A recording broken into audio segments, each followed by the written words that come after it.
तो बच्चों आज हम देखेंगे रिप्रोडक्टिव सिस्टम के बारे में। तो पहला हम देखते हैं मेल रिप्रोडक्टिव सिस्टम के बारे में। ठीक है बच्चों, तो यहाँ देखो ह्यूमन मेल का रिप्रोडक्टिव सिस्टम बना हुआ है। इस पार्ट को हम बोलेंगे पेनिस। बड़ा पेनिस है ये, ठीक है। और ये यूरेथ्रा है, दिस इज यूरेथ्रा। ठीक, दिस इज ब्लैडर, जहाँ पर आपका जो यूरिन वगैरह होता है वो जाकर स्टोर होगा यहाँ से। ठीक है, ये यूरेटर आ रही है, यूरेटर किधर से आ रही है, किडनी से होकर आ रही है। ब्लैडर में यूरिन स्टोर होगा आपका। फिर क्या होगा, ये ब्लैडर से यूरिन पास होगा, पेनिस में पहुंचेगा, पेनिस से पहुंचने के बाद यूरेथ्रा से आउट हो जाएगा बाहर। ठीक है, बाकी अभी नीचे वाले पोर्शन का काम क्या है, जिसका नाम है टेस्टिस। जो बाहर जो स्क्रोटम है, स्क्रोटम होता क्या है, टेस्टिस क्या होता है, असल में क्या है, ये मेल रिप्रोडक्टिव सिस्टम है। ठीक है, टेस्टिस का जो टेम्परेचर होता है, स्क्रोटम का जो टेम्परेचर होता है, हमेशा बॉडी टेम्परेचर से 3 डिग्री सेंटीग्रेड कम होता है। बॉडी टेम्परेचर जो भी होगा उसका 3 डिग्री सेंटीग्रेड कम होगा। किसका टेम्परेचर, स्क्रोटम का टेम्परेचर। ठीक है, यही जो टेस्टिस है, यहाँ पर क्या प्रोड्यूस होते हैं, मेल गैमेट। मेल गैमेट कौन, स्पर्म। जो स्पर्म होंगे टेस्टिस के अंदर ही बनेंगे, और ये टेस्टिस से होते हुए वास डिफरेंस के अंदर जाएंगे। फिर वास डिफरेंस से यहाँ से होते होते होते होते वास डिफरेंस से होते हुए यहाँ पहुँचेंगे। ठीक है, ये यूरेथ्रा वाली जो लाइन है यहाँ पहुँचेंगे। अच्छा, तो ये स्पर्म क्या है, स्पर्म जो हमारे हैं ये मेल गेमिट है। क्या बेटा, मेल गेमिट है। तो स्पर्म हो गया हमारे मेल गेमिट हो गए। ठीक है, तो अभी क्या होता है, टेस्टिस से निकला स्पर्म, स्पर्म गया वास डिफरेंस से, वास डिफरेंस होते होते यहाँ गया। यहाँ जो सेमिनल वेसिकल्स हैं और प्रोस्टेट ग्लैंड है, ये क्या करते हैं, असल में क्या होता है कि स्पर्म को मूव करने के लिए एक लिक्विड चाहिए रहता है। तो सेमिनल वेसिकल्स और प्रोस्टेट ग्लैंड से क्या निकलता है, एक ऐसा लिक्विड निकलता है जिसके अंदर में, उस लिक्विड के अंदर में न्यूट्रिशन, फूड वगैरह, प्रोटीन्स वगैरह होते हैं। ठीक है, एक लिक्विड होता है। फिर क्या होता है, वो स्पर्म आता है, उस लिक्विड के साथ मिलता है, लिक्विड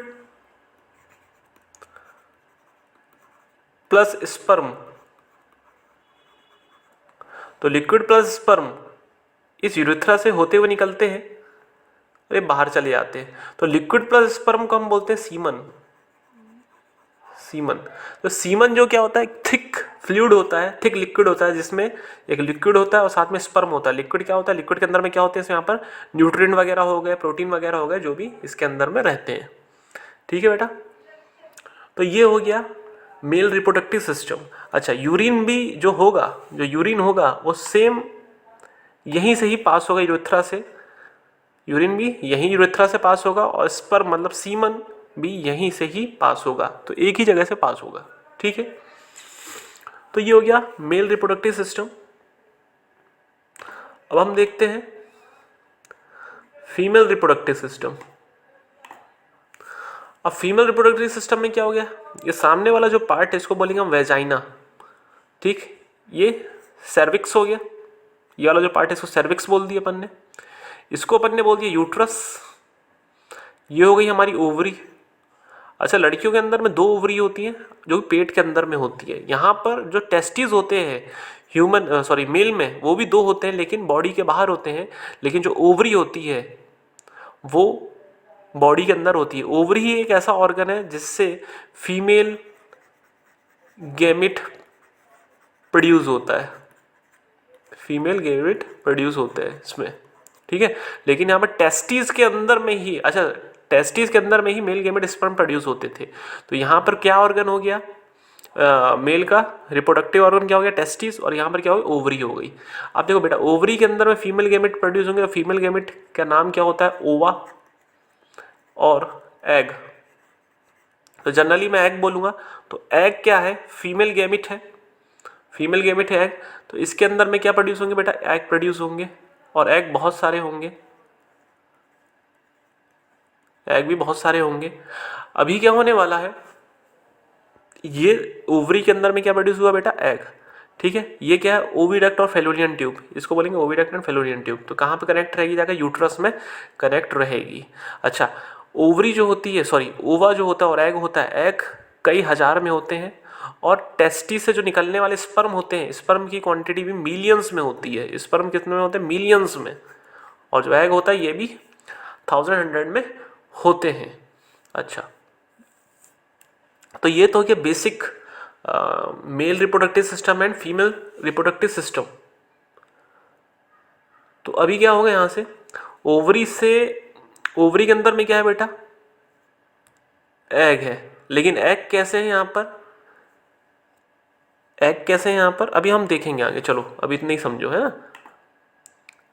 तो ये है एक डायग्राम स्पर्म का जो कि मेल गैमेट है, और ये है ओव्यूम या ओवा का, एग का, जो फीमेल गैमेट है। ठीक है, तो ये स्पर्म का डायग्राम है और ये ओवा का डायग्राम है। यहां देखें, अब देखो जायगोट कैसे बनता है, पहले जायगोट देख लेते हैं कैसे बनता है। देखो क्या होता है कि जो मेल होते हैं एंड फीमेल होते हैं अपनी पॉपुलेशन बढ़ाने के लिए रिप्रोडक्शन करते हैं, और रिप्रोडक्शन कैसे होता है, बाय मेटिंग, मेटिंग से होता है, सॉरी मेटिंग से होता है। तो अब मेटिंग से जो होता है कैसे होगा, क्या करेगा, मेल जो होगा अपने पेनिस के हेल्प से वेजाइना में, फीमेल की वेजाइना में क्या करेगा, स्पर्म छोड़ देगा। तो स्पर्म मतलब सीमन छोड़ा, तो सीमन में क्या क्या है बेटा, स्पर्म भी है। एक्चुअली में हो क्या रहा है, इस डायग्राम में देख लेते हैं ना, उस डायग्राम में थोड़ी सी गड़बड़ी हो रही थी।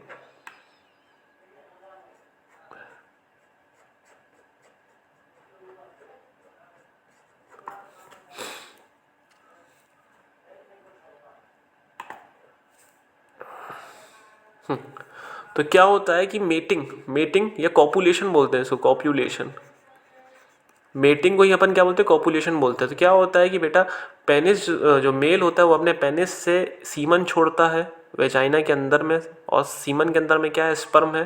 तो स्पर्म जो होते हैं ट्रैवल करते हुए वेजाइना से सर्विक्स तक पहुंचते हैं, सर्विक्स से यूट्रस तक, और यूट्रस से पहुंचते पहुंचते फेलोरियन ट्यूब तक जाते हैं, फिर फेलोरियन ट्यूब से होते होते ओवरी तक जाते हैं। तो यहाँ पर क्या है बेटा, ओवरी के अंदर में एग है। तो यहाँ पर क्या होता है, स्पर्म और एग दोनों मिलकर यहाँ पर जायगोट बनाते हैं। तो बेटा यहाँ देखो, ये वाला डायग्राम देखोगे तो यहाँ पर स्पर्म आया, ये हो गया हमारे एग, और दोनों मिलकर क्या किए, दोनों फर्टिलाइज कर क्या किए, यहाँ पर जायगोट बना दिए। ठीक है, तो ये बन गया जायगोट। अब ये देखो पूरा का पूरा एक जर्नी है, ये कैसे जायगोट बनता है और जायगोट से एम्ब्रियो बनता है। अच्छा यहाँ देखो, यहाँ से देखते हैं, यहाँ आया स्पर्म, आया स्पर्म गया ऐसे, इधर से गया ओविडक्ट से होते होते कहाँ गया, कहाँ गया, ओवरी के पास आया। ओवरी में क्या मिले अपन को, एग मिले, तो यहाँ पर फर्टिलाइजेशन हुआ और यहाँ जायगोट बना। अब जायगोट क्या बना, जायगोट बनना, जायगोट यहाँ से वापिस से फेलोरियन ट्यूब से होते होते निकलेगा। लेकिन इस समय जायगोट में क्या होने लग जाएंगे, डिवीजन होने लग जाएंगे। तो देखो 2 सेल डिवीजन, 4 सेल, 8 सेल, आपको ये नहीं जानना है 10th क्लास में हो तो बेसिक आप जो समझ लो, कहानी जो बता रहा हूँ ये जानना नहीं यहाँ पर क्या लिखा हुआ है, 4 सेल 2 सेल, बस ये जानना है कि जायगोट जब निकलता है वो भी ओवरी से होते हुए डक्ट में, तो क्या होता है जायगोट के और डिवीजन होते जाते हैं, शेल डिवीजन होते जाता है जायगोट का। तो जायगोट यहाँ पर डिवीजन होते होते होते होते यूट्रस में आता है, और यूट्रस में आकर, अच्छा आप ये वॉल देख रहे हो, थिक वॉल, इसको लाइनिंग बोलेंगे, थिक लाइनिंग ऑफ यूट्रस, ये एक थिक लाइन है, मोटी लाइन है। तो यहाँ पर क्या होगा, आकर जो जायगोट है वो अटैच हो जाएगा यहाँ पर, और ये जायगोट एम्ब्रियो में के फॉर्म में बनना चालू हो जाएगा। तो यहाँ पर जो जायगोट है एम्ब्रियो बन चुका होगा, कहाँ पर, यहाँ पर यूट्रस की थिक लाइनिंग में। ठीक है, तो ये तो आपको बेसिक समझ में आया। अब देखो क्या होता है, ये जो यूट्रस की जो थिक लाइनिंग है ना, ये यहाँ पर आकर, यहाँ पर अगर क्या होता है कि जायगोट यहाँ पर आ जाता है सेल डिवीजन होकर, और यहाँ पर ये एम्ब्रियो को फॉर्मेशन कर लेता है। ठीक है, तो एम्ब्रियो को फॉर्मेशन हो जाता है, ये देखो एक सिंपल सा डायग्राम है, जायगोट गया, जायगोट ट्रेवल होते होते होते कहाँ पर आया, यूट्रस की वॉल में आया जो कि थिक लाइनिंग वॉल है, और वहाँ पर एम्ब्रियो बना। देखो ये डिवीजन हुए बहुत सारे सेल के, एम्ब्रियो। अब क्या होता है, एम्ब्रियो को फ्यूटस में कन्वर्ट होना है, फ्यूटस में कन्वर्ट होना है, तो एम्ब्रियो फ्यूटस में कैसे कन्वर्ट होगा, इसको एम्ब्रियो को अपन को क्या चाहिए रहेगा, न्यूट्रिएंट वगैरह चाहिए रहेंगे, फूड वगैरह चाहिए होगा, प्रोटीन वगैरह, वाटर वगैरह, ब्लड वगैरह, जो भी सब चाहिए रहेगा इसको बढ़ने के लिए, ग्रो करने के लिए। तो एम्ब्रियो कहाँ से मिलेगा, एम्ब्रियो को यहाँ से मिलेगा। नेक्स्ट डायग्राम हम देखते हैं क्या होता है। फीमेल की बॉडी में जब फ्यूटस बनना चाहता है, एम्ब्रियो से फ्यूटस बनना चाहेगा, तो क्या होगा कि यहाँ पर एक थिक डिस्क टाइप का चीज रहेगी, जो उसको हम बोलेंगे प्लेसेंटा। ये प्लेसेंटा क्या होता है, प्लेसेंटा में अंदर देखेंगे तो यहाँ पर आपको विली मिलेंगी बहुत सारी, ये विली छोटी छोटी बहुत सारी विली रहेगी। विली क्या करेंगी, ब्लड का सप्लाई करेंगी, न्यूट्रिएंट का सप्लाई करेगी प्लेसेंटा को, और प्लेसेंटा किसको देगा, एम्ब्रियो को देगा, जिससे एम्ब्रियो पाकर किस में कन्वर्ट हो जाएगा, फ्यूटस में कन्वर्ट हो जाएगा। अच्छा, अब एम्ब्रियो में अंदर भी कुछ वेस्ट प्रोडक्ट होंगे जो निकालना चाहेंगे, तो वेस्ट प्रोडक्ट क्या होगा, इस प्लेसेंटा के थ्रू, विली के थ्रू होते हुए मदर के जो ब्लड है उसमें वेस्ट प्रोडक्ट चले जाएगा एम्ब्रियो का। तो ऐसे ही जो मदर खाएगी पिएगी, जो भी चीज़ें न्यूट्रिएंट वगैरह जो मदर की बॉडी में है, वो विली से होते हुए प्लेसेंटा के थ्रू फ्यूटस तक पहुँचते हैं, एम्ब्रियो तक पहुँचते हैं, जो एम्ब्रियो मिलकर, एम्ब्रियो को जो भी चीज़ें मिलती हैं तो एम्ब्रियो ग्रो होना चालू होगा, और एम्ब्रियो किस में ग्रो हो जाएगा बेटा, फ्यूटस में ग्रो हो जाएगा। और फ्यूटस जो है कुछ टाइम बाद बेबी में कन्वर्ट हो जाएगा। तो बेबी में कन्वर्ट हो जाएगा, तो देखो जो जायगोट से बेबी तक का सफ़र, इस पीरियड को हम क्या बोलेंगे, जेस्टेशन पीरियड। तो इसको हम क्या बोलेंगे, जेस्टेशन पीरियड बोलेंगे। तो जेस्टेशन पीरियड क्या होता है, जायगोट से बेबी तक का पीरियड। पहली बार जायगोट कब गया, जायगोट डेवलप होकर एम्ब्रियो बना, फ्यूटस बना, एंड देन बेबी बना, तो उसको बोलते हैं जेस्टेशन पीरियड। जेस्टेशन पीरियड कितना होता है, 9 मंथ का होता है। तो 9th मंथ होने के बाद एक बेबी आता है बाहर, ठीक है, इसको हम 9 मंथ बोलते हैं जेस्टेशन पीरियड। लगभग 38 वीक्स, लगभग अप्रोक्सीमेट 38 वीक्स का पीरियड होता है बेबी एक नया ऑर्गेनिज्म बनने का, ठीक है। मैं बहुत ज़्यादा नहीं जाऊँगा, ठीक है, क्योंकि 10th के हिसाब से ही देखेंगे अपन, ठीक है।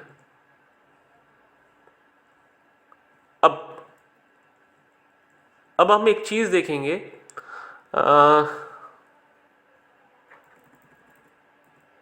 हाँ, अब देखो क्या होता क्या है। अभी तो आपने सीख गया ये सब, थोड़ा बहुत बेसिक देखा, लेकिन अब एक चीज़ मैं आपको बताना चाहूँगा कि यहाँ पर क्या हो रहा है। अगर आप फीमेल रिप्रोडक्टिव सिस्टम को देखें तो ओवरी के अंदर में क्या मिल रहे हैं बेटा, एग्स है। एग क्या होते हैं, जब इमेच्योर रहते हैं, जब मतलब कहने के हिंदी भाषा में बोले, जब एग जो है पके नहीं होते हैं, ठीक है, कच्चे रहते हैं, इमेच्योर, तो क्या होता है कि कुछ टाइम बाद ये पकना चालू होते हैं, इसको बोलते हैं मैच्योर होना। तो एग डेवलप होकर मैच्योर हो जाएंगे। अब क्या होगा, ये एग जो होते हैं मैच्योर इसलिए हो जाते हैं क्योंकि इनको स्पर्म चाहिए, स्पर्म चाहिए, और स्पर्म जब इनको मिल जाएगा एग को, मैच्योर एग को, तो क्या बना देंगे, जायगोट बना देंगे, फिर जायगोट से एम्ब्रियो, एम्ब्रियो से फ्यूटस एंड बेबी बनाएंगे। लेकिन मान के चलो ओवरी में एग जो है मैच्योर हो गए, लेकिन इनको स्पर्म नहीं मिला, तो क्या होगा उस समय, देखते हैं क्या होगा। तो क्या होगा, जो मैच्योर एग होंगे वो बाहर निकलेंगे ओविडक्ट से, ये बाहर निकले। बाहर निकलने के बाद क्या होता है, जो यूट्रस की वॉल होती है ये थिक लाइनिंग वाली, यहाँ पर बहुत सारी ब्लड कैपिलरी जो होती हैं वो क्या हो जाती हैं, इकट्ठी हो जाती हैं। और जब इनको स्पर्म नहीं मिलता है तो क्या होता है, जो ब्लड कैपिलरी है ये ब्रेक होकर बाहर लिक्विड के फॉर्म में सर्विक्स से पास होते हुए वेजाइना से बाहर जाती हैं।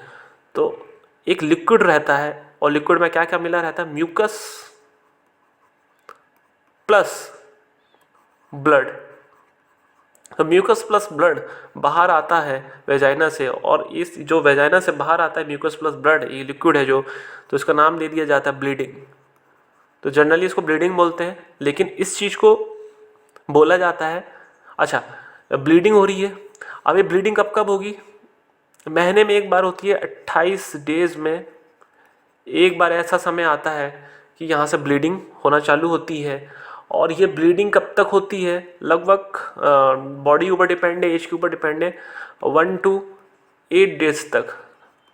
तो लगभग किसी को 2 दिन या 3 दिन या 5 दिन या 6 दिन 7 दिन 8 दिन मैक्सिमम 8 दिन तक जाती है। हर 28 दिन के अंदर में ये ब्लीडिंग होगी। और इस साइकिल को, हर महीने की साइकिल को अपन क्या बोलेंगे, मेंस्ट्रुएशन साइकिल या पीरियड्स।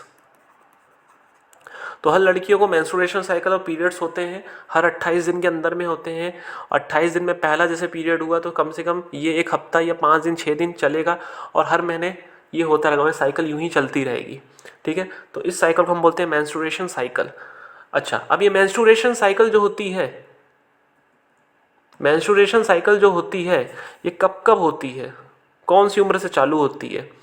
तो लगभग लड़कियों के अंदर में 10 to 12 ईयर्स के बीच में ये मेंस्ट्रुएशन साइकिल चालू हो जाती है, मेंस्ट्रुएशन साइकिल।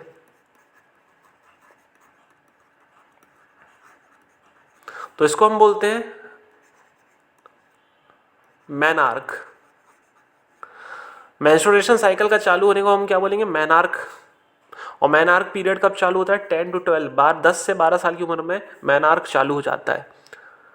और रुकता कब है, 45 to 50 ईयर्स की एज में ये साइकिल रुक जाती है। तो इस साइकिल को रुकने को हम क्या बोलते हैं, मेनोपॉज। मेनोपॉज। तो मेनार्क क्या है, beginning of reproductive life of women. और मेनोपॉज क्या है, ending of reproductive life of women. तो यहाँ पर क्या हो जाएगा, पीरियड्स आना बंद हो जाएंगे 45 to 50 ईयर्स के बीच में, और 10 to 12 ईयर्स के बीच में वहाँ से पीरियड चालू होना चालू हो जाते हैं। ठीक है, तो ये बेसिक है, ज़्यादा डिटेल में नहीं जाऊँगा मैं, 12th में देखेंगे डिटेल में। तो ये हो गया मेंस्ट्रुएशन साइकिल।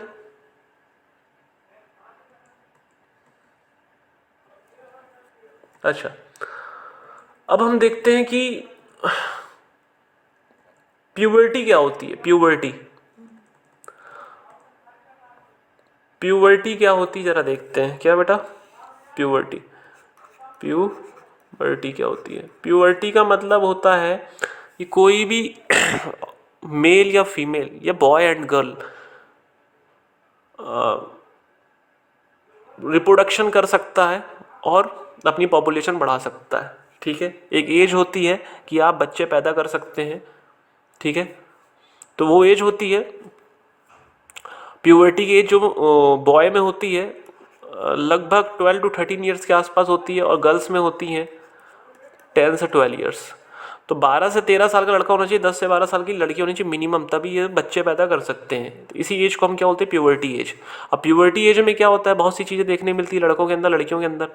बॉय के अंदर देखने मिलेगा कि आवाज़ जो है भारी हो जाती है, चेस्ट जो होती है बिग हो जाती है, शोल्डर भी ब्रॉड हो जाते हैं, एंड इवन बॉडी में हेयर देखने मिल जाते हैं। फेस में आप देखेंगे मूछ वगैरह आ जाती है, मॉस्टिक वगैरह आ जाती है। और गर्ल्स में देखा जाए तो मेमोरी ग्लैंड जो ब्रेस्ट होती है वो ब्रॉड हो जाती है, हिप एंड थाई भी जो होते हैं वो ब्रॉड हो जाते हैं। ठीक है, तो ये हो गया गर्ल्स में देखने मिल जाएगा अपन को। और साथ में जो गर्ल्स में मेंस्ट्रुएशन साइकिल जो अभी मैं डिस्कस कर रहा था यहीं से चालू हो जाती है। ठीक है, इवन पिंपल्स देखने मिल जाएंगे आपको फेस में, लड़के और लड़कियों दोनों में, है ना, क्योंकि हार्मोनल चेंजेस होते हैं इसी कारण। दूसरी चीज़, हल्के फुल्के जो हेयर होते हैं, thin hair, boy and girl में दोनों में देखने मिल जाते हैं। सेक्सुअल डिज़ायर दोनों में देखने मिल जाएगा। ठीक है, क्योंकि हार्मोनल चेंजेस होते हैं। तो एज अ प्यूबर्टी के एज में ही टेस्टिस के अंदर में स्पर्म बनना चालू हो जाता है, और गर्ल के अंदर में ओवरी के अंदर में एग बनना चालू हो जाता है। कौन सी एज में, 10 से 12 साल की एज में। ठीक है, अच्छा, हमको पता है टेस्टिस के अंदर में कौन से हार्मोन्स बनते हैं, टेस्टोस्टेरोन जो होते हैं ये लड़कों के अंदर में हार्मोन बनते हैं, और गर्ल्स के अंदर में 2 टाइप के हार्मोन बनते हैं, ईस्ट्रोजन एंड प्रोजेस्टेरोन। तो 2 हार्मोन जो बनेंगे ओवरी के अंदर में, ईस्ट्रोजन एंड प्रोजेस्टेरोन, और टेस्टोस्टेरोन जो टेस्टिस के अंदर बनेंगे, लड़कों के अंदर में बनते हैं। ठीक है बेटा, तो ये हो गई प्यूबर्टी की बात। अभी एक चीज अपन देखेंगे कि बर्थ कंट्रोल मेथड क्या हो सकते हैं, बर्थ कंट्रोल मेथड्स, क्योंकि पॉपुलेशन बढ़ते जा रही है, अगर पॉपुलेशन में कंट्रोल नहीं किया गया तो क्राइसिस वगैरह आ सकते हैं, भुखमरी वगैरह बहुत सी चीज़ें, अनएम्प्लॉयमेंट वगैरह बहुत सी चीज़ें, दिक्कतें आ सकती हैं। तो बर्थ कंट्रोल करने के लिए अपन ने क्या करना चाहिए, क्या मतलब मेथड्स यूज़ कर सकते हैं। तो जो पहला मेथड आता है बाय यूजिंग कॉन्डम, इसको बोलेंगे कॉन्डम।